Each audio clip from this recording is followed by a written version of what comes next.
March 1965. Monday, the 1st of March 1965. We return home. Before we left the following morning, Pastor Williams probably engaged us in conversation as we sat by the fireside. Such chats took place on a number of occasions. On one of them, maybe this one, maybe not, Pastor Williams happened to mention something which at that time I found hard to swallow. I believe the Bible from cover to cover, he told us, probably adding that it was the Word of God. This surprised me and slightly disturbed me after having been indoctrinated by books and television and school with evolution, and not only that, having been led by the assumption of everyone up till now without exception that evolution was an established, unquestioned fact. "What?" I asked him. "Do you believe in Adam and Eve?" To which he replied quite matter-of-factly, "Oh yes."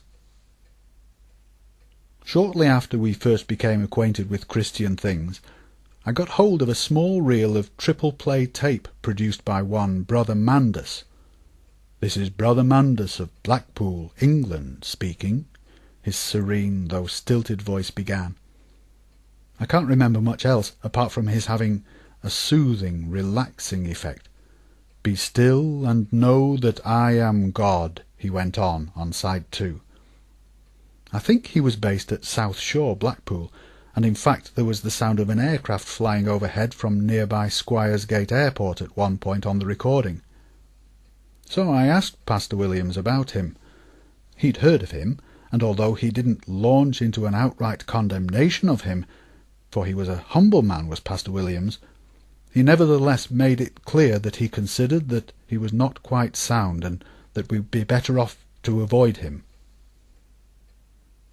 Pastor Williams said that he would write to us with the addresses of some churches in our area, which indeed he did shortly afterwards. I think it was Chris he wrote to, and Chris showed us the letter. There were 3 addresses given, but 2 were crossed out. The remaining one was the Full Gospel Church, Lowther Road, Fleetwood.